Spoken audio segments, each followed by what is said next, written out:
آپ دیکھیں جہاں جہاں امریکہ گیا ہے وہاں تباہی کر کے نکلا ہے، افغانستان، عراق، لیبیا، شام۔ امریکہ کا مقصد ہی تباہی کرنا ہے اس وقت، ریاستوں کی تباہی، تاکہ کوئی اپوزیشن سامنے آ نہ سکے۔ یہ ایران پہ بھی نہیں رکے گا، یہ معاملہ پاکستان تک آئے گا، لازمی آئے گا، کیونکہ کوئی بھی ریاست ان کو قابل قبول نہیں ہے جو کہ فنکشنل ہو۔ We are in an era of the destruction of states, destroy کر رہے ہیں وہ اسٹیٹس کو، پابندیاں لگا کے۔ روس کے ساتھ بھی ان کا یہی پلان تھا، یوکرین کے ذریعے، یوکرین کو انہوں نے اسی لیے لڑوایا کہ اتنا آپ ایگزاسٹ کر دو رشیا کو کہ وہ کہیں اور لڑ ہی نہ سکے، اس لیے ان کے لیے بھی آنا مشکل ہو رہا ہے۔ ایران آخری چٹان ہے اس پورے خطے کے اندر جو کہ مزاحمت کر سکتی، اور اسرائیل نے یہ ثابت کیا ہے کہ آپ سکون کے ساتھ اس خطے میں نہیں رہ سکتے جب تک اسرائیل موجود ہے اور امریکی عزائم جو ہیں وہ موجود ہیں۔ پہلے تو یہ سادہ سا ہے کہ ہمیں نہیں پتا کہ آخر اسرائیل اسٹیٹ کیا ہے اور امریکہ اس کو اتنا بیک کیوں کرتا ہے، امریکہ کا اس میں انٹرسٹ کیا ہے۔ پہلے ہم ایران اسٹیٹ کے بارے میں جانیں گے، کیا ہے کیا یہ؟ دیکھیں اس کے تاریخی پس منظر یہ ہے کہ جو یہودیوں کے خلاف جسے ہم اینٹی سیمیٹزم کہتے ہیں، وہ ایک پوری ایک لہر تھی یورپ کے اندر، اور اس کا جو بدترین شکل آپ کو نظر آئی وہ آپ کو جرمنی میں نظر آئی جب ہٹلر نے لاکھوں یہودیوں کو مار دیا۔ اس دوران ایک چھوٹی سی سوچ یہ بھی بن رہی تھی جس کو ہم اب صہیونیت کہتے ہیں، زائنزم، اور وہ یہ تھی کہ ہمیں ایک ہوم لینڈ چاہیے، اپنا ایک ملک چاہیے ہے، اور وہ ہمیں مڈل ایسٹ میں چاہیے۔ اچھا، یہ جو سوچ تھی اس کو برٹش پروان چڑھا رہے تھے، اس وقت کا سامراج جو تھا وہ برطانیہ تھا بڑا۔ 1945 کے اندر، یعنی جب دوسری جنگ عظیم ختم ہوتی ہے، اس وقت ایک نیا دور شروع ہوتا ہے دنیا بھر میں جسے ہم کہتے ہیں ڈی کالونائزیشن۔ اس سے مراد یہ ہے کہ سامراج کمزور ہو رہا ہوتا ہے اور جگہ جگہ جو کالونیز ہوتی ہیں، یعنی وہ ممالک جن کے اوپر قبضے کیے ہوتے ہیں مغربی استعمار نے، وہ آزاد ہو رہے ہوتے ہیں۔ بر صغیر بھی آزاد ہوتا ہے، افریقہ کے اندر بھی ڈی کالونائزیشن شروع ہو جاتی ہے، اسی طرح مشرق وسطیٰ میں بھی شروع ہو جاتی ہے، لاطینی امریکہ کے اندر انقلابی حکومتیں آ رہی ہوتی ہیں۔ اب یہ ساری جو حکومتیں تھیں، ان کے اندر ایک بڑا اہم جو کردار تھا وہ تھا لیفٹ کے لوگوں کا، جسے ہم سوشلسٹ تحریک کہتے ہیں، کیونکہ وہ کہتے تھے کہ ہمارے جو وسائل ہیں وہ ہم نے اپنے لوگوں کے لیے ہی استعمال کرنے ہیں، صدیوں سے یورپ آ کے ہمارے وسائل پہ قبضہ کر رہا ہے۔ جس ٹائم پر ڈی کالونائزیشن ہو رہی تھی، اسی ٹائم پہ اسرائیل ایک کالونی کے طور پر مڈل ایسٹ کے اندر اس کو بنا دیا جاتا ہے، اور وہاں پہ امریکہ کے لیے اس کی اہمیت بہت بڑھ جاتی ہے، کیونکہ برطانوی سامراج جیسے جیسے نیچے جاتا ہے، خاص طور پہ 45 کے بعد تو بالکل برطانوی سامراج کمزور ہو جاتا ہے، امریکہ نئی سپر پاور بن جاتا ہے۔ اور امریکہ کے لیے سب سے بڑا دنیا میں چیلنج ایک سوویت یونین ہوتا ہے، دوسرا ڈی کالونائزیشن ہوتا ہے، یعنی جگہ جگہ جو ملک آزاد ہو رہے ہوتے ہیں۔ امریکہ کے لیے بہت ضروری ہوتا ہے کہ ان ممالک پہ اپنا قبضہ یا اپنا غلبہ جمائے رکھے۔ اس کے لیے ایک طریقہ جو استعمال کرتا ہے وہ ہے ریجیم چینج، جس کا ہم نے بہت ذکر سنا ہے، جس میں ملٹری جنرلز کے ساتھ مل کے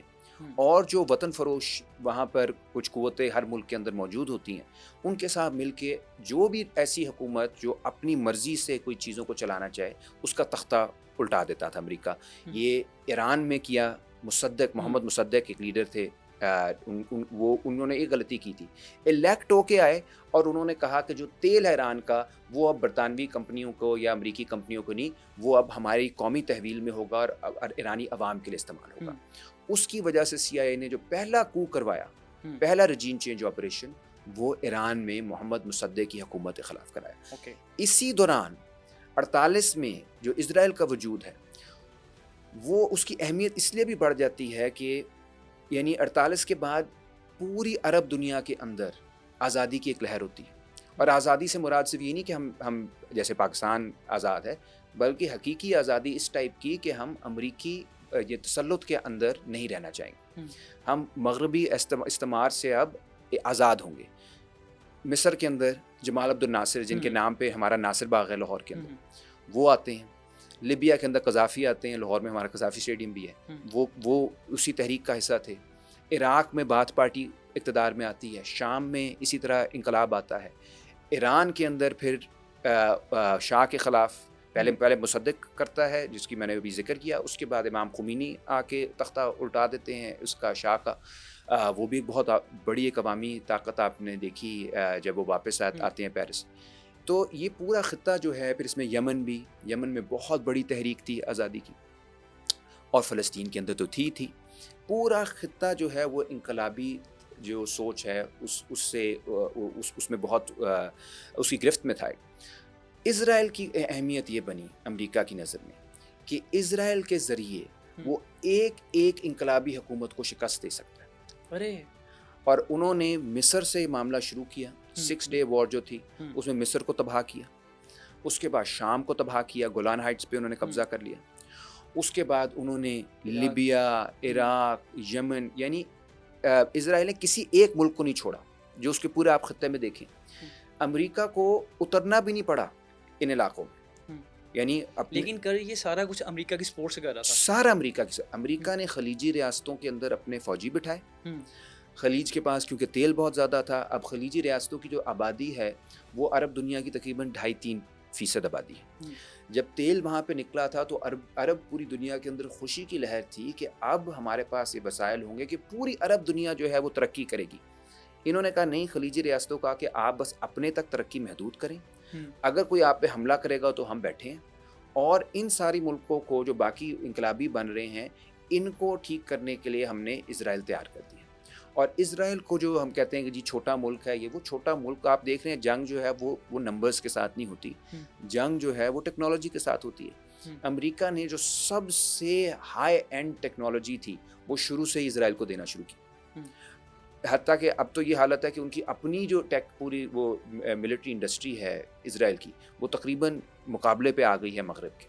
تو وہ ساری بنوائی گئی۔ کیوں؟ کیونکہ وہ ان کا ایک سمجھ لیں ان کے رکھوالہ تھا اس پورے خطے میں۔ It is the last colony in the Middle East, جو پراپر جسے آپ کالونی کہہ سکتے ہو، جو کہ پورے ریجن کو ڈیسٹیبلائز کر لیا۔ اب معاملہ یہ بنا کہ مصر کو آپ نے نیوٹرلائز کر دیا، شام کو آپ نے تباہ کر دیا، لبنان کو آپ نے تباہ کر دیا، غزہ میں آپ نسل کشی کر رہے ہو، لیبیا کو آپ نے تباہ کر دیا، عراق کو آپ نے تباہ کر دیا، یمن کو آپ نے تباہ کر دیا، اینڈ میں آ کے اس وقت ایک ملک بچا ہے، وہ ہے ایران۔ ایران آخری چٹان ہے اس پورے خطے کے اندر جو کہ مزاحمت کر سکتی، اور اسرائیل نے یہ ثابت کیا ہے کہ آپ سکون کے ساتھ اس خطے میں نہیں رہ سکتے جب تک اسرائیل موجود ہے اور امریکی عزائم جو ہیں وہ موجود ہیں۔ اس وقت ان کا ایک عزائم کیا ہے، میں تھوڑا سا اس پہ بھی آپ کو بتا دوں۔ مقصد نہ نیوکلیئر ہے ڈیل، غزہ میں تو کوئی نیوکلیئر ڈیل نہیں ہوئی تھی نا، شام میں بھی کوئی نہیں تھی، لیبیا میں بھی کوئی نہیں تھی، نہ پرابلم جمہوریت ہے۔ آپ دیکھیں جہاں جہاں امریکہ گیا ہے وہاں تباہی کر کے نکلا ہے، افغانستان، عراق، لیبیا، شام۔ امریکہ کا مقصد ہی تباہی کرنا ہے اس وقت، ریاستوں کی تباہی، تاکہ کوئی اپوزیشن سامنے آ نہ سکے جو کل کو چین کے ساتھ مل سکے، روس کے ساتھ مل سکے، کیونکہ امریکہ اکنامکلی ڈکلائننگ پاور ہے، یہ ڈکلائن کر رہا ہے بہت عرصے سے، پچھلے 20-30 سالوں سے، کیونکہ جو انڈسٹری ہے وہ چین کے پاس چلی گئی ہے اور باقی ملکوں کے پاس چلی گئی ہے۔ ڈکلائننگ پاور ہے، لیکن ملٹری اس کی ابھی بھی سب سے طاقتور ہے، یعنی جو ان کا ملٹری بجٹ ہے جو اس بار $1000 ارب کا انہوں نے بنایا ملٹری بجٹ، وہ باقی جو اگلے 8 ممالک ہیں ان کا اگر ملا بھی لیں بجٹ تو وہ اتنا نہیں بنتا جتنا صرف امریکہ کا بنتا ہے۔ امریکہ تباہ کر سکتا ہے، امریکہ ڈیولپ نہیں کر سکتا۔ وہ دن ختم ہو گیا جب امریکہ بہت ایڈ دیتا تھا اور ملکوں کو بناتا تھا۔ جہاں پہ امریکہ گیا ہے، افغانستان کو نہیں ٹھیک کر سکا،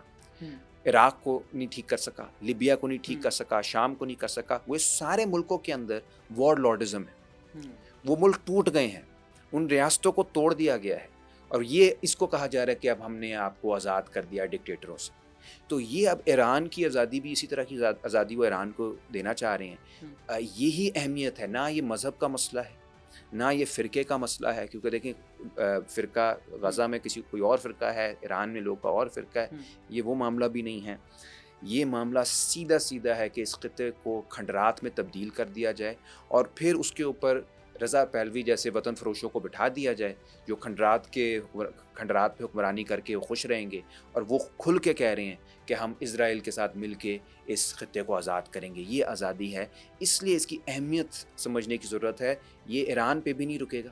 یہ معاملہ پاکستان تک آئے گا، لازمی آئے گا، کیونکہ کوئی بھی ریاست ان کو قابل قبول نہیں ہے جو کہ فنکشنل ہو۔ We are in an era of the destruction of states, destroy کر رہے ہیں وہ اسٹیٹس کو، پابندیاں لگا کے، روس کے ساتھ بھی ان کا یہی پلان تھا، یوکرین کے ذریعے یوکرین کو انہوں نے اسی لیے لڑوایا کہ اتنا آپ ایگزاسٹ کر دو رشیا کو کہ وہ کہیں اور لڑ ہی نہ سکے، اس لیے ان کے لیے بھی آنا مشکل ہو رہا ہے.